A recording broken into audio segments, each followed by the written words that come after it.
বিসমিল্লাহির রহমানির রহিম। আমার আজকের রেসিপি ম্যাঙ্গো ফুলেরি বা আম পিঠাও বলতে পারেন। নরম তুলতুলে ডিফারেন্ট এই পিঠাটি খেতে ভীষণ মজা। একবার বানালে 3-4 দিন এরকম নরম তুলতুলে থাকবে। হাতের কাছে থাকা সব উপকরণ দিয়ে এই পিঠাটি তৈরি করা যায়। তো আমের এই ভরা সিজনে আমরা এভাবে একবার ট্রাই করতে পারি। সুপ্রিয় দর্শক, রেনিস কিচেন থেকে বলছি, আসসালামু আলাইকুম। চলুন একবার দেখে নিই আজকের রেসিপিটি। বাচ্চাদেরও ভীষণ পছন্দের একটা রেসিপি এটা। তো এখানে আমি রেসিপির জন্য নিয়েছি 4টে আম, পাকা।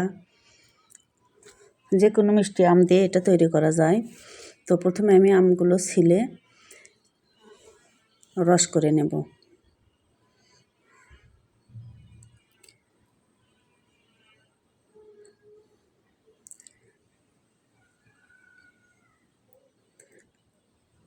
আম থেকে আমি প্রথমে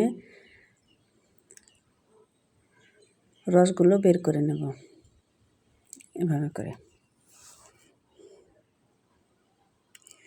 তো আমার আমের রস এখানে আমি নিয়ে নিয়েছি। এবার একটা ব্লেন্ডার জারে, জারটি বড় দেখানো যাচ্ছে না, ব্লেন্ডার জারে এই আমের রসগুলো দিয়ে ভালো একটা পিউরি তৈরি করে নেব। তো আমি আমের পিউরিগুলো নিয়ে নিয়েছি, আর প্রয়োজন মতো এখানে আমি চিনি দিয়েছি, আর দিয়েছি 1/2 চামচ লবণ।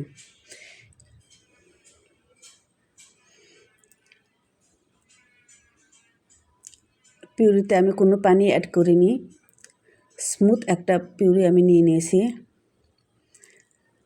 আর এ পর্যায়ে আটা দিয়ে আমি ভালো একটা ব্যাটার তৈরি করে নেব। আটাটা আমি মেপে নিইনি, কিংবা বলা যাচ্ছে না কতটুকু। আমি মাখতে মাখতে যতটুকু আটা আমার প্রয়োজন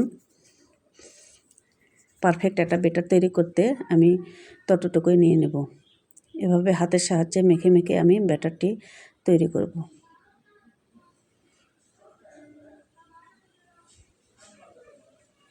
একবার এভাবে করে ট্রাই করে দেখবেন, সত্যি ভীষণ মজার খেতে পিঠাটি। তো এরকম করে স্মুথ করে একটা ব্যাটার আমি তৈরি করে নিলাম। একেবারে শক্ত হবে না কিংবা একেবারে নরম হবে না, এরকম পারফেক্টে এরকম কনসিস্টেন্সিতে ব্যাটারটি তৈরি করা হবে। আর আগে থেকে আমি একটা প্যানে তেল গরম হতে দিছি। এভাবে হাতের সাহায্যে পিঠাগুলো আমি তেলের মধ্যে দিয়ে দিব। প্রথমে তেলটা ভালো করে গরম করে নিতে হবে, তারপরে চুলার আঁচটা মিডিয়ামে রাখতে হবে। তো এভাবে করে পিঠাগুলো আমি দিয়ে দিব। চুলার হিটটা হাই দেওয়া যাবে না, উপর থেকে পুড়ে যাবে আর ভিতর থেকে কুক হবে না। তো মিডিয়াম হিটে রেখে আমি পিঠাগুলো এভাবে ভেজে নেব।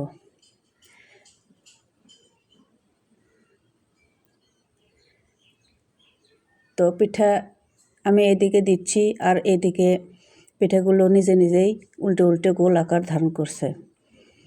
যেভাবেই হোক দিয়ে দিবেন তেলের মধ্যে, ওরা নিজস্ব আকার ধারণ করে নেবে। এমনিতেই ওরা পিঠাগুলো উল্টে যাচ্ছে, দেখতে পাচ্ছেন, আর গোল গোল হয়ে যাচ্ছে।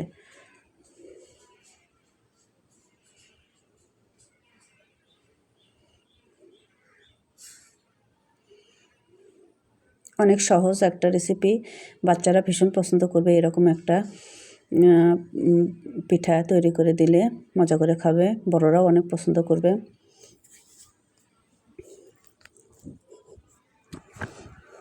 তো এভাবে করে আমি মিডিয়াম হিটে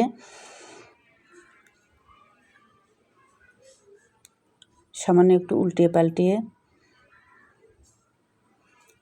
নেড়ে চেড়ে পছন্দ কালার হয়ে আসা পর্যন্ত ভেজে নেব।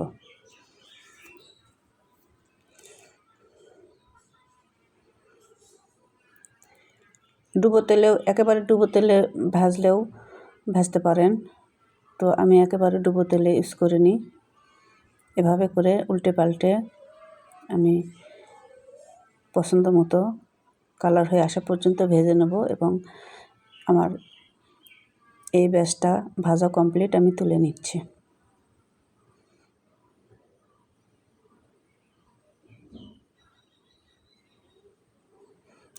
তো আবার পিঠা দেওয়ার টাইমে হাতে যাতে লেগে না যায়, হাতে সামান্য পানি লাগালে পিঠা হাতের সাথে চিকটা চিকটাভাবে লেগে যাবে না।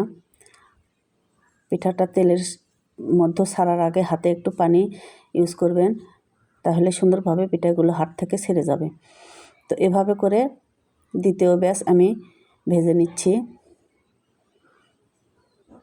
দেখো মাশাআল্লাহ পিঠাগুলো এভাবে ফুলে ফুলে উঠছে আর নিজে নিজেই উল্টে উল্টে যাচ্ছে তেলের মধ্যে।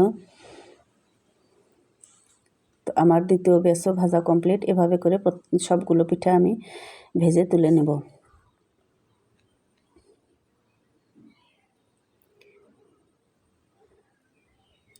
দেখতে যেমন সুন্দর লাগছে, খেতেও মাশাআল্লাহ ভীষণ মজা হয়েছিল, নরম তুলতুলে।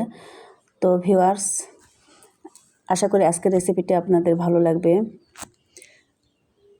যারা ফেসবুক পেজ থেকে দেখছেন তারা প্লিজ পেজটি ফলো দিয়ে রাখেন, আর যারা ইউটিউব থেকে দেখছেন তারা সাবস্ক্রাইব করে পাশে থাকবেন। আমার পেজে একটু লাইক কমেন্টস শেয়ার করবেন প্লিজ। দেখুন পিঠাটি কেমন মাশাআল্লাহ ভিতর থেকে কুক হয়েছে, নরম ক্যাতক্যাতে হয়নি, খেতেও ভীষণ মজা হয়েছিল।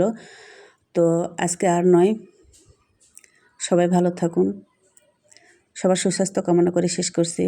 আসসালামু আলাইকুম।